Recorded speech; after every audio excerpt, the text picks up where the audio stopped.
And it comes from the night of the debates when we had that wonderful, beautiful Ruth fly land on Mike Pence's head. And my son, during that debate, when that happened, the first line of my poem starts with my son's text. No fly zone for Ruth Bader Ginsburg. My son texted to say, the fly probably got stuck in his hairspray. Under the hot lights, the fly was unassuming, but for 2 gorgeous minutes, it was pure stagecraft. The lone fly laying eggs in the white snowstorm of his hair. This was a judge in a lace collar dispatching all the justice she could muster with 2 gossamer wings. My son is old enough to get a girl pregnant. It could happen just like that. Our lives hang upside down in the balance. Fate on the laundry line of our dirty linens. A fly can land, spoil all your plans. My son is studying to be a physicist, looking at how things come into being, demand opposites. I thought the fly was on the TV screen, so I tried to squash it, but it was on his real head. I taught my son it was okay to have consensual sex before marriage. Yes, I did, for fuck's sake. But tell that to the lady with 7 children, opining to steal the black robe of blind justice. On live TV, the fly landed on layers of lacquer and plastic. So toxic, he did not even notice. Every 2 minutes, there are starving children being born. Oh, fly, build a colony in his ski slope hair. Let them procreate. Let them eat cake. The son I birthed with joy texted to say, the fly probably got stuck in his hairspray. Thank you, Marjorie and Jennifer and Cindy. I was very excited to have a couple of my poems accepted. It's the first time I've been in MAMIG, and it was just a thrill. I'm going to read my poem called Demeter and the Corporate Good Old Boys. Now, I looked up the pronunciation of Demeter because I've heard it also pronounced Demeter, but apparently it can be pronounced either way. So this is Demeter and the Corporate Good Old Boys. The oil in the grain went rancid. The bread rose gall-like and bitter. She served it anyway. The dust in their mouths, the taste of Demeter's revenge. Raped by Zeus, the CEO of the whole shebang. Her daughter taken to the underworld, given gladly by her father to his brother Hades. But soon the gods got to thinking their grandmother was overworking this whole grief thing. Why let the crops die, the fruit wither? Come home, the corporation's good old boys said, straightening their crowns and golden wreaths, clicking their pens and looking efficient. There's work to be done, they said. We'll send you a train ticket. Why dress in black? Why wander without an oven to call your own? Persephone was a ripe young thing. She's fine. Even eat some pomegranate seeds. Look, Here's your daughter now. Hold her while you can. Let the green world flourish and the bread be sweet again. You won't have to say goodbye for, shall we say, 6 months? That a girl. I'm so happy to be here with all of you. So much talent. I'm going to read for you guys my poem, Virgin Mary's Tea Kettle. This was written during lockdown.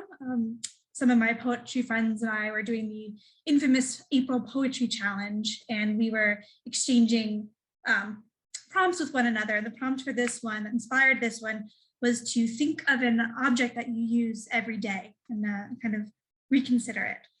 So again, this is Virgin Mary as tea kettle.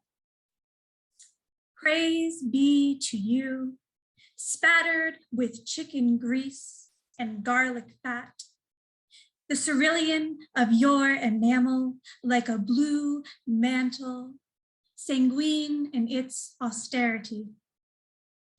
Down your throat, holy faucet waters pour, impregnating your belly before you're cast into the flames. Blue light caresses your sides, heats up the sea inside you. Tempest waves rising to a fever until you scream in ecstasy or terror. Thank you. So my poem is called Mary Crater.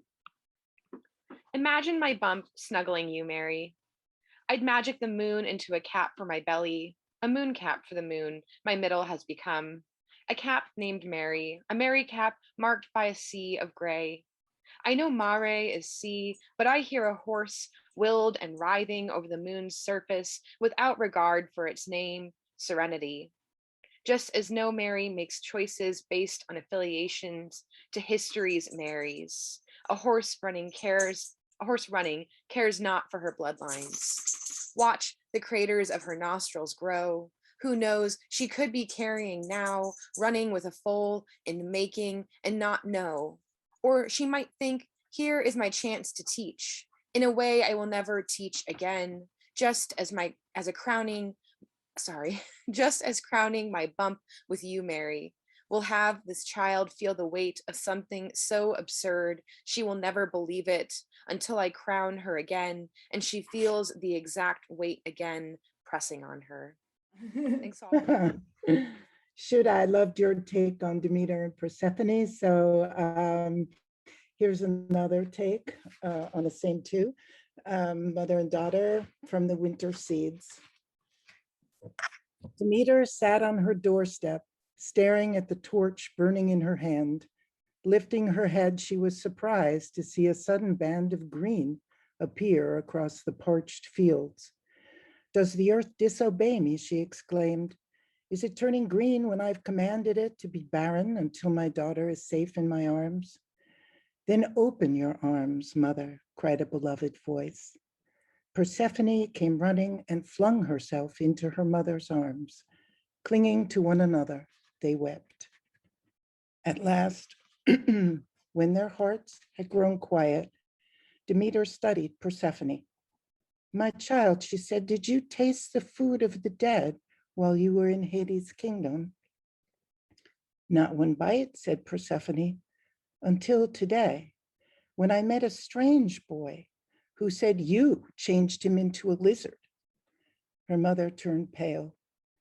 He showed me a pomegranate tree, and oh, mother, I know I shouldn't have, but I ate 3 tiny seeds. Demeter moaned. For each seed, she said, you must spend 1 month of every year in Hades' underworld. As long as you are there, the earth will mourn with me, and those cold months shall be called winter.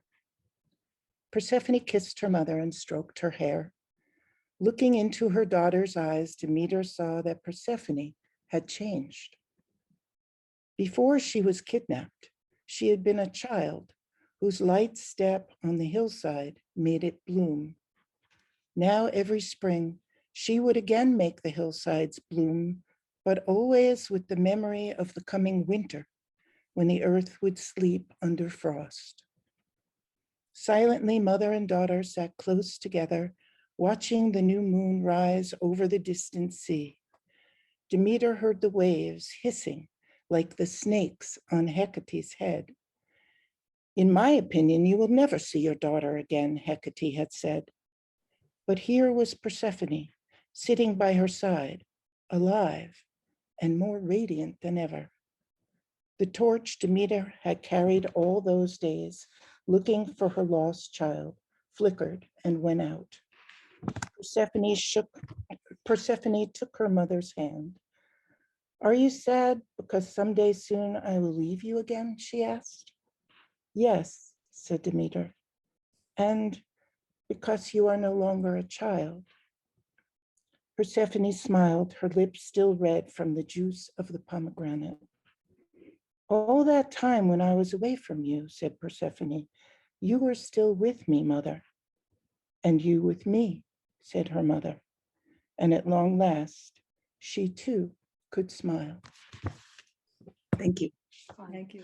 The poem that you all picked for the journal was actually inspired by one of the workshops. I belong to an all-women workshop. We've been together for 4 years. And we actually put a chapbook together called Myth America. And we're called Tres Abuelas y una Mamá, 3 grandmothers and a mother. So we're embracing motherhood. But one of these, of my fellow workshop poets is Maureen Seaton, who's here. So I wanted to shout out to her and thank her for coming. So this poem was one of the exercises that we did 1 week. We meet every Friday now for over 4 or 5 years. And it was an ekphrasis exercise.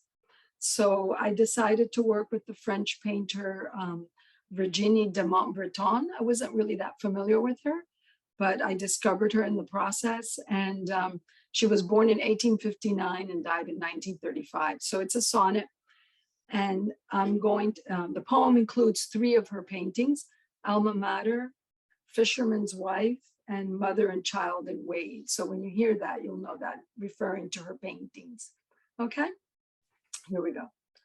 On Mothers, paintings by Virginie de Montbreton. Rough stones piled into a wall behind her. A bride in white with veil. Alma Mater sits, her infant on her lap, sleeping, no sign of his fate, but for a halo glowing against her breast. She watches, her long lean arms open, a lace tent framing him. Behind an alcove, its flaked plaster bright blue. Above, wooden cross planks carrying the weight of what's missing.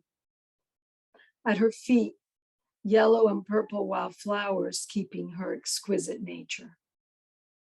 Better to summon the fisherman's wife with firm arms and steady calves, hauling boys out of the sea, balancing over sharp boulders. She harbors what's hers, like angels who scoop up Mary's house in Nazareth away from invaders. On their way to Italy, they drop bits over the land. In every doorway, we hang our metal plaque. La Virgen de Loreto, like the mother and child frolicking in waves. She guarantees our safety and that of our homes. Thank you. Thank you. That's lovely. Thank you. Our next reader is Jen Karetnick. Jen, can you unmute? Yes, thank you so much. It's such a pleasure being here. I love this journal, and I love that it gives us an outlet as mothers and also as daughters and as mother figures, aunts, those of us who step in for other people to do the mothering. So this poem is, I guess, a little bit like that. This is about ladybugs, but this is one of 26 abecedarians that I just finished from my next full-length collection. And this is one of the first ones I wrote. So it's kind of special to me that it started the series. It's called Mail Order Ladybugs. And we just did this, I guess it's due again. It's time of year to do it again. But we had done this very early on in the pandemic, scattering the ladybugs around to eat all the nasty bugs.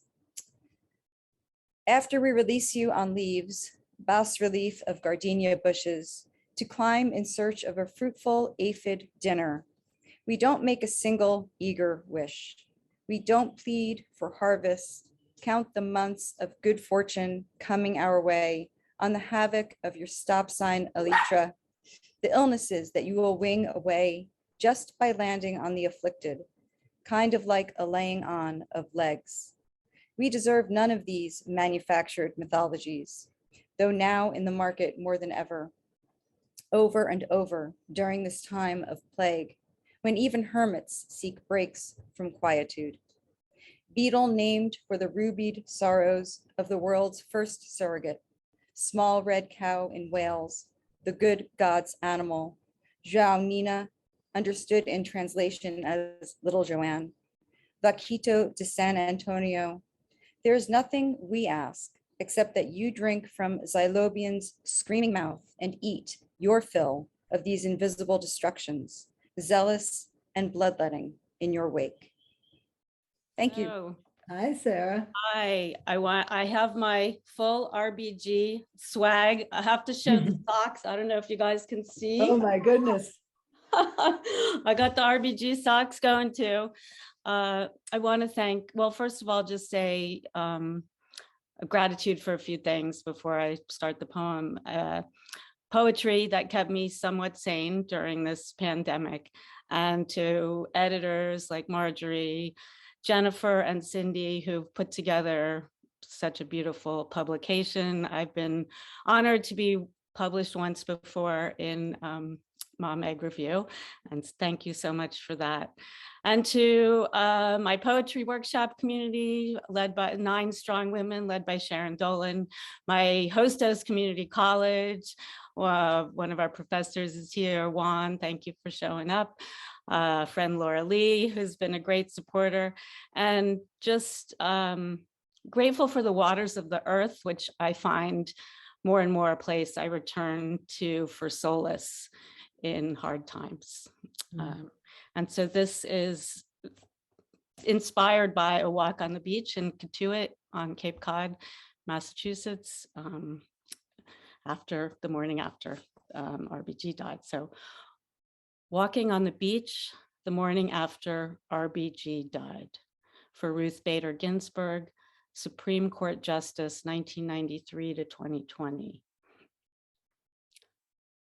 Prehistory litters the beach, donned in dull brown, overturned, tails pointing up, down, sideways.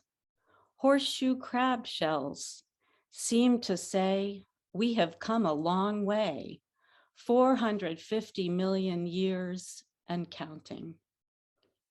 And we too have come far.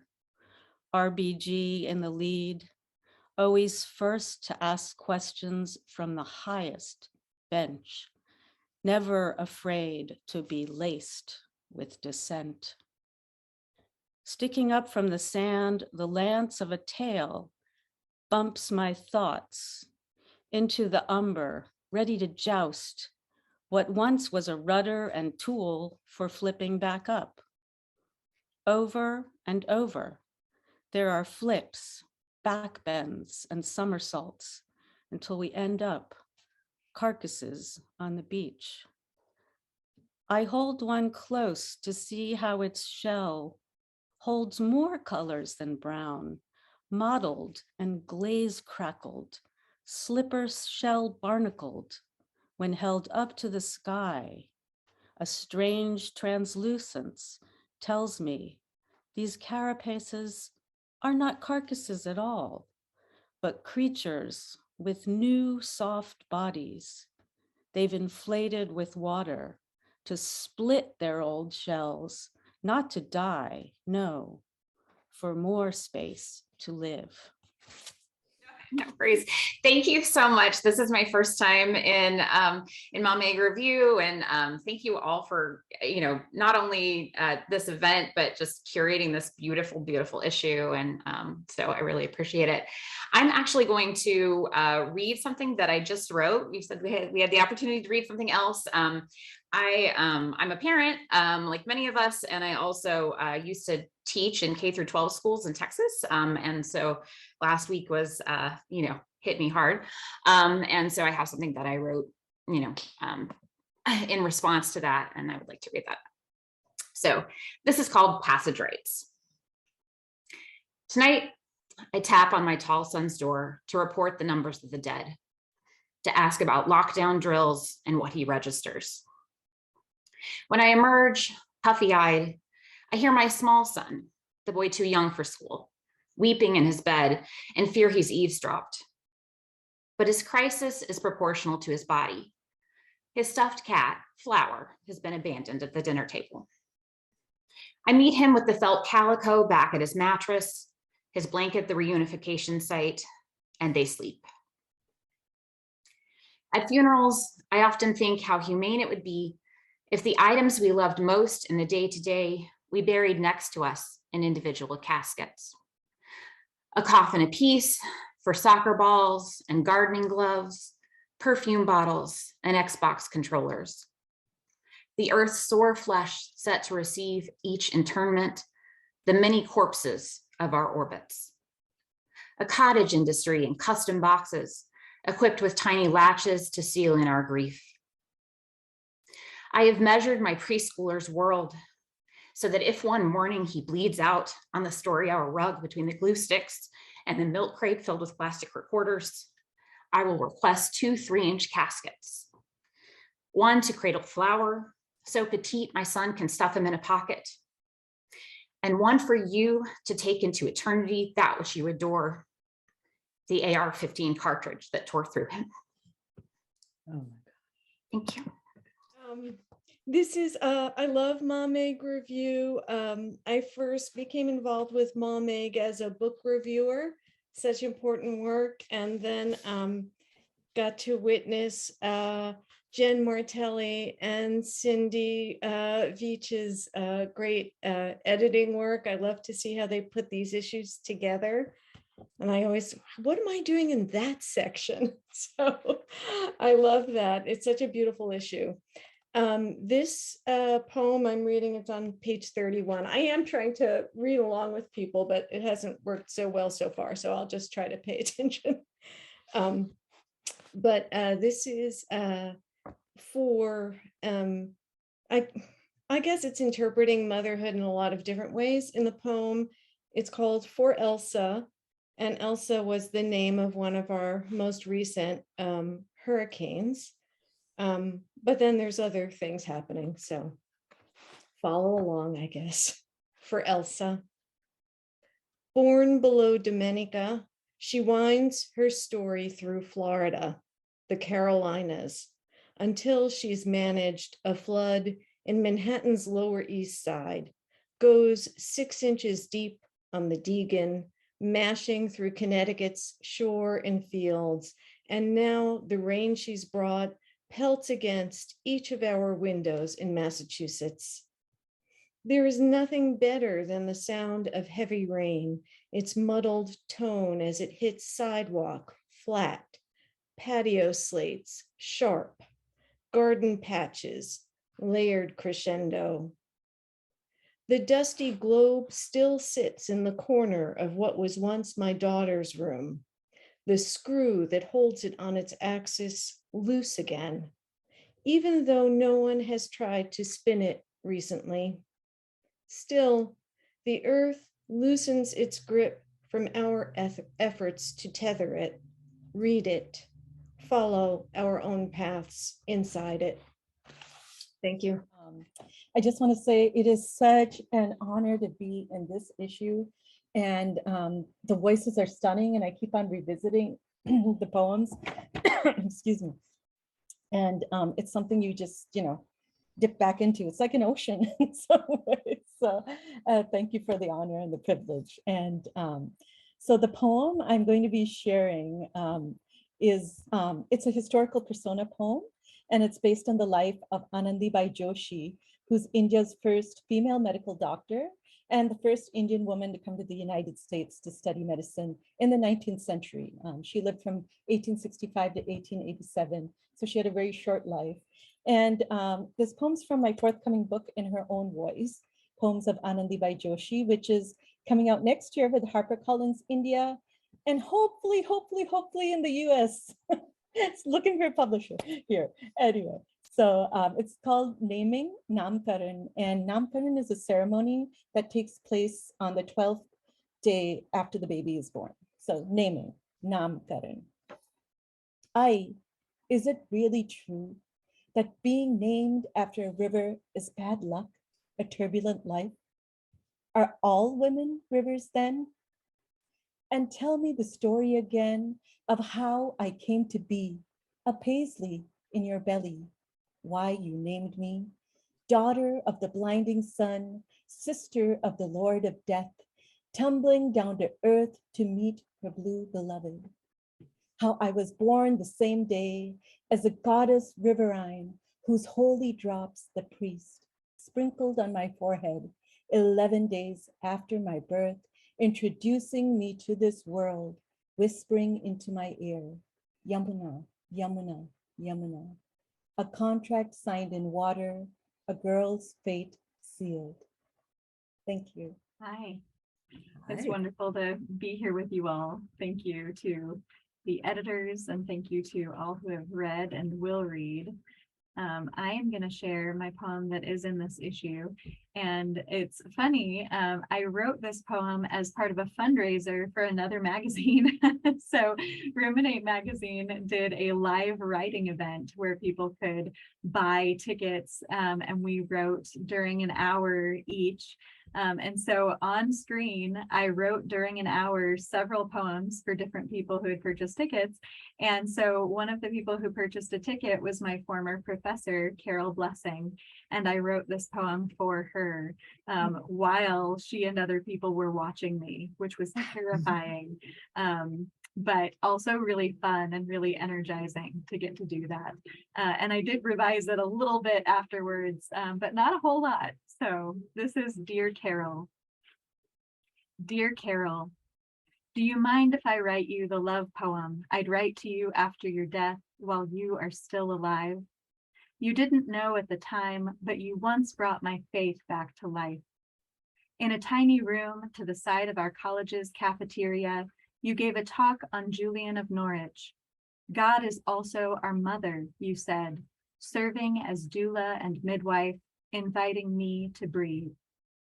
Now Julian sits between us in the form of my 4-year-old son, eating oatmeal and blueberries, coaxing you to bring him more cookies from your office, shouting in wonder at the surfers we can see from this ocean view room, reminding us again that God is always our mother, writing fear in the sand to wash it away. Thank you. Thanks. It's wonderful to be here, and I have a gratitude to Marjorie and Jen and Cindy for putting together this issue. It's quite beautiful, and I'm honored to be part of it.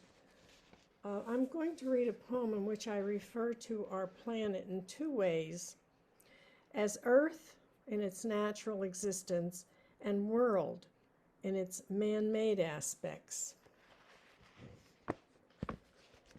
Between Earth and world, Mother has a peripatetic spouse. She lets him back across the bridge every time. She lies here full of fire and melted rock. When she thrusts, he runs from her passion. If he were terrified, his feet would not move. He'd have to stay and take his punishment. Their hybrid babies are part dust and part mortar. They're born in the space between natural and unnatural. Not that unnatural can't be good or even stunning. Look at the cities from the sky at night. Look at vaccines, shields against her bad side. wild images on stained slides. It's what he does with her milk that ruins the marriage. The gap between earth and world is runny with chemical sadness, sechified draining, collapsing her breasts like leaking implants. We scurry between earth and world to live, to heal, to explain to children what is real. Thank you. So K.W.OXNARD is my pen name, but I go by Katherine. And this piece of flash fiction or a prose poem, I really don't know what it is, to be honest with you, but it's from a collection that I wrote during the pandemic. I got very prolific. I was one of the beautiful things that happened during the pandemic. One of the only ones was that I just stuff poured out of me, much of which had a medical kind of slant. And this is a part of a collection called The Leg in Question that I'm actually trying to find a home for right now. So this is called Drain, and I've learned that there's a term called loop, where the last word of one line becomes the first word of the next line. I didn't know that that's what I was doing, but apparently that's what I was doing. Drain. He tried to save them. 7 hennaed strands of her hair, some as thick as the legs of the flies dying in the kitchen, others as gossamer as her lost eyelashes. All precious, all circling the bathtub drain like kelp in a gyre. The gyre in the Bay of Fundy that in her last good summer swallowed those unsuspecting kayakers. The kayakers she'd read about in the Portland Press Herald and said, poor things, they must have been new to the coast. The coast she loved, the glaciated hills of Maine, so alien to her flatlander childhood. A childhood she had explained to him, full of longing for what she could not see, years of willing South Georgia clouds into mountains. Mountains like the one she insisted on climbing wherever they found themselves, Colorado, Norway, the Philippines. Their Filipino guides laughing in the tent, sharing canteens of fresh coconut water near the crater of the volcano. A volcano called Maryann, beautiful like her, which would erupt years later, carving red trenches into black soil under the copra groves. Copra, its husks giving off long, human-like, dark red hairs that clogged the gutters, scaring the town's children. Children they would never have, despite freezing her eggs before chemo, saving them for after remission when she could stomach more than coconut water. The water now spilling down the drain, taking her away from him again and again, each hair another loss, another death, as it spiraled into a dark red gyre on its journey to the sea. I'm here in Minnesota. It's beautiful here, though. I wish I was outside. I wanted to say that was an absolute beautiful poem that I have to follow. My poem is called Yellow Brick Road, and it was written quite a while ago now. I wrote a series of poems about the Wizard of Oz, and it's been waiting a while to find a home, so I'm really glad found a home with Mom Egg Review. I've written so many poems about being a mother, but I actually wrote this one before I was a mother, but it is about mothers, so. Yellow Brick Road. Where does this road lead? In a yellow circle back to UM, back to the swinging porch door that doesn't know whether to open or close, back to the wind, you calling my name, waiting for the sound to come back to the red barn, you gathering eggs in your skirt, to the kitchen where you broke them open in a hot pan, watching the life that will never be solidify into a new body, back to the ghost of a house that stands only in memory, a house that has a voice but no windows, a house that was torn like a limb from your body. I have taken something from you, if not your life. I've taken the place where you rest, the place where you turned off the light, the land where you planted the seeds. I pulled the world up to see what was buried beneath, the bones of the dead, the roots of the trees, my mother. I want to say thank you. I'm so grateful to be in the company of such wonderful writers, especially in print as well as in this reading. So thank you for that. My poem was inspired by Margaret Walker's poem Lineage, and it's entitled A Writer Speaks of Lineage. My foremothers were magic. Their nimble fingers squeezed syntax into cauldrons of rhythm and rolled juju across pages that glared with our erasure. They poured images into white spaces defined by the narrow lines of Black people's lives. They touched history with metaphor, making charms to ward off lies. As I wait before the page, inky wand in hand, I know my foremothers were magic. My foremothers were full of wonder.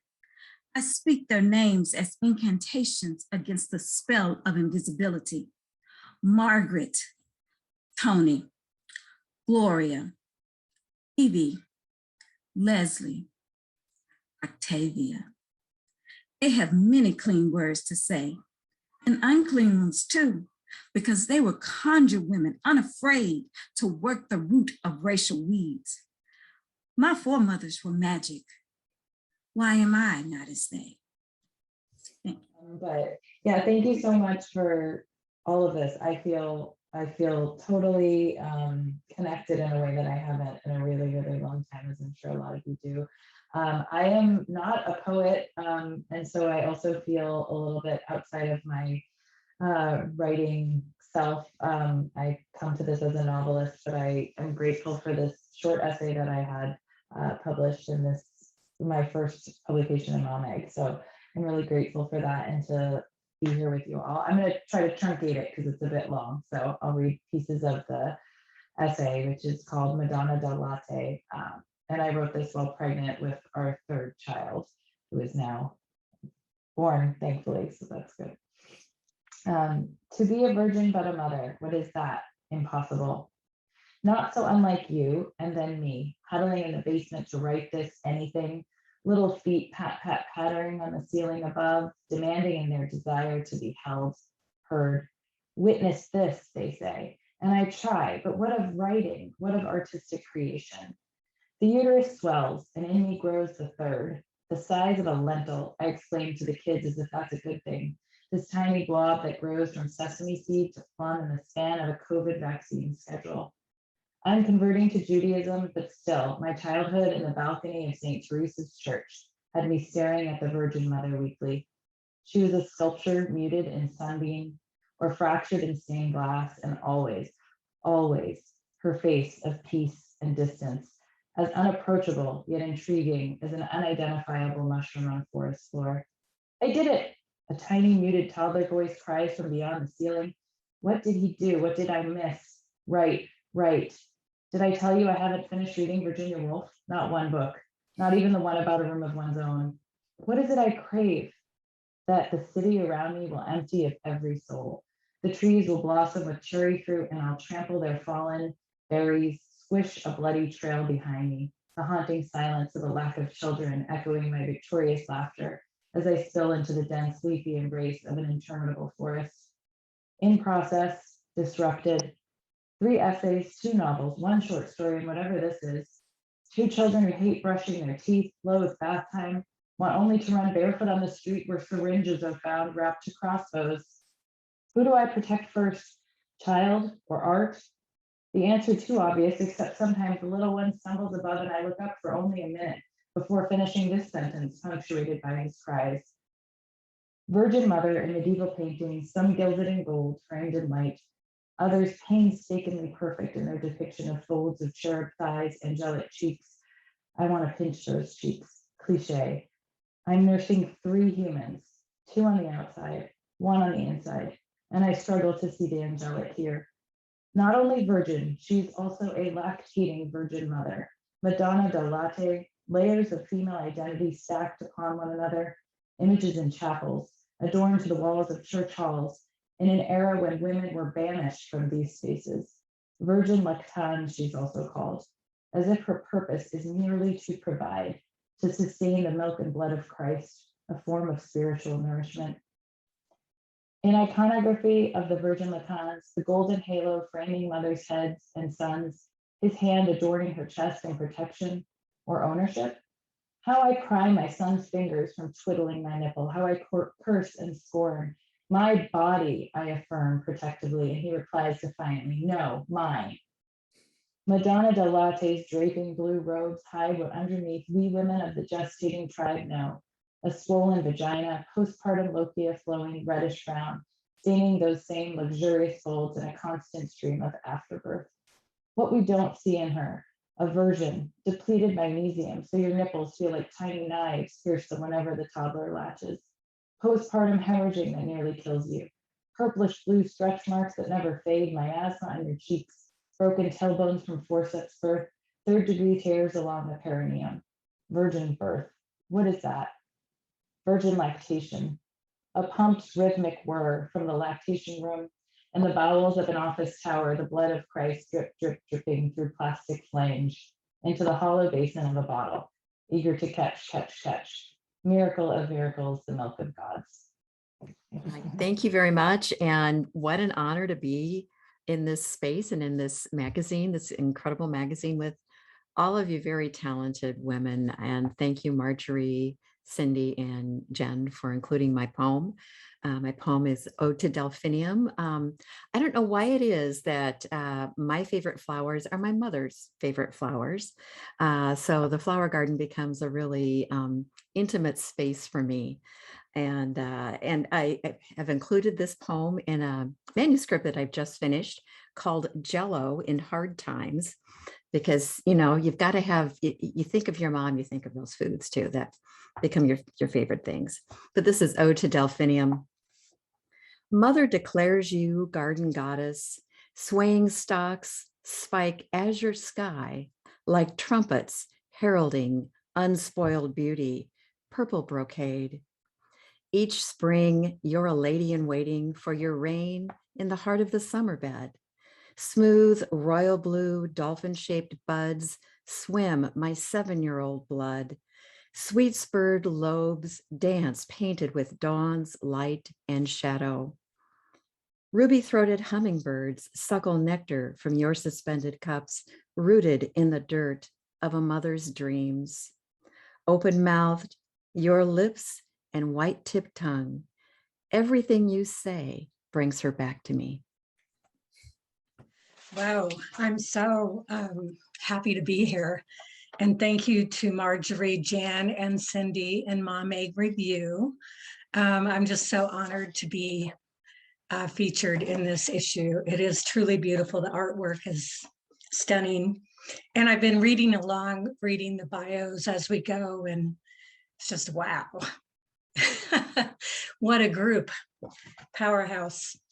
So what I'm going to read is a work in progress, because I felt like I couldn't really excerpt yellow wallpaper. So I'm going to go ahead and read from this work in progress, which is titled Mom Girl, Half Buried Mosaic. I sat at her feet for the first 8 years of my life. My father's mother gave me the gift of song and taught me to conjure. In between the notes in that plaintive Kentucky voice she brought from the howlers, and in the ballads she crooned, I learned, in the words of Adrienne Rich, transitory, fragmented perhaps, but original and crucial, the story of mother and daughterhood. The dark edge of my grandmother's music called me. The folk songs she sang were full of warnings and foreboding, moral tales, stories of missing and murdered women, cautionary and prescriptive. As women, we are given roles but deprived of personhood. Emma Goldman said, quote, morality and its victim, the mother, what a terrible picture. She was right. Goldman wondered if anything was worse than motherhood's glorified sacred function. Teenage motherhood, unwed teenage motherhood, was considered disgraceful. Nothing has changed. Despite my failure as an unwed teenage mother to achieve the glorified function, I chose and continue choosing to live, which might be unforgivable. A woman judged as a bad mother is like a whore, an adulterer, a witch, only worse. And suppose you measure my worth by my mothering, but by whose definition? The last thing I remember of my daughter's birth is pulling the nurse's surgical hat off, the IV out of my arm, blood spraying. Then I must have passed out. I had spent the entire Saturday night in labor. My baby would be born on Sunday, full of grace. A few months past my 17th birthday, my water broke and she came early. I had agreed to relinquish her, but my parents' plan, negotiated with the adoptive parents who lived in another state, fell through. It had seemed surreal to me anyway, and instead, that other life, the life she might have had if I'd made it to Oregon, if I'd taken that train, if I'd given her away, that unlived possibility became a shadow that would follow. When she surprised us and disrupted the plan, I was relieved and grateful for the unexpected gift of my child, the opportunity to keep her. But I would wonder, wouldn't her life have been better without me?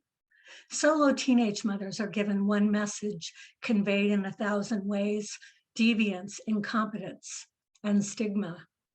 If you throw away the cookbook, maybe I modeled a version of mother and daughterhood entirely unexpected.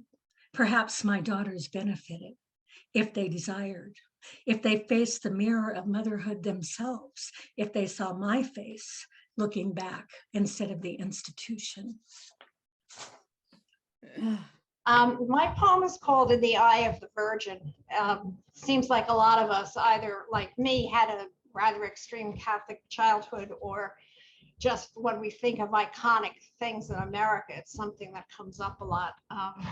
The poem I'm going to read comes from the experience I had while working in Mexico, of going to the Shrine of the Virgin of Guadalupe, a place that I thought of as adoration, suffering, exploitation, benediction. It was all of that. Do we see what we come to see? So, in the eye of the Virgin. Believers see Juan Diego reflected in her eye. Come, be close, close to the Virgin. Feel the blessings of her eyes. The dark Virgin Guadalupe appeared on the hill where an alum water spring ran to the Nahuatl mother of us all. She who treads the snake will bless our pain, cure typhus, loss of faith. Close your eyes, now see the Virgin. She bade Juan Diego build a church in my name. When the bishop wanted proof, December roses bloomed. Her portrait rose from cactus cloth. Now pilgrims offer pain, the price to be paid the church's Virgin of Dolor. The Basilica Vieja sinks into the hill of Tepeyac. Cracks shatter its stained stone facade. The Basilica Nueva, built of resinous fibers, polyethylene, steel, room for 10,000. Her cloak above a moving walkway and a bomb-proof case. Come, draw near her shrine. Buy fragrant beads of rosewood, pulque, plaster casts, enlargements of her eye. Thank you so much, everyone. This has been such a delight, and I'm really honored to be in this company. And I'm liking this like lightning style reading, getting to hear so many different voices. It's really fun. I'm coming to you here from Oakland, and I'm going to read not the poem from Mom Egg Review, but a different one called A Working Parent's Prayer to Time. And I wrote this poem just a few weeks before the pandemic lockdown began. So little did I know my relationship to work, parenting, and time was about to change radically as I tried to work from home while also parenting. And this poem was published in the Rivermouth Review. A working parent's prayer to time. You jealous God, Kronos, you hoarder of seconds, play for me your accordion of moments, your eternity of pleated ridges, creasing and collapsing in sequence. Blow into the bellows, broadening your plaintive strains to make space. Slow down the cars entering the Kaiser parking garage. Remember the time I drove in upward spirals for 30 minutes until it was too late for the doctor to see my son? Please scythe away the taillights ahead of me like so many spikes of wheat. Would you squeeze together with your holy hand these last 15 minutes of meeting that I'll miss when I leave early to pick up my kids? Can your godly strength compress the solid blocks, the colored squares overlapping on the calendar's bold face until their edges draw back from each other? Kronos, let your magic be mathematical tonight. Let exponents collapse into the exact measure of miles between work and the after-school program. Spare me the late fee, Lord of Time.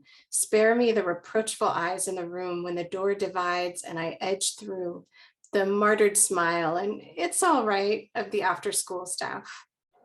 Stop up the leak of endless apologies dribbling from my mouth, a trail of dark splotches running behind me on the freeway. I'm pulling the long dough strands of my days until they break. Kronos, will you knead them for me? Massage them and give them hours to rise. Great moments of God emerging from the oven, golden brown and whole, until I'm eating handfuls of time, filling up and making room for more. Wow, lovely, a lovely end to our reading. Thank you so much. So everybody, I'm going to ask you to unmute and we can have a nice round of applause for all of our readers and for the poetry editors, Cindy, Leach, and Jennifer Martelli.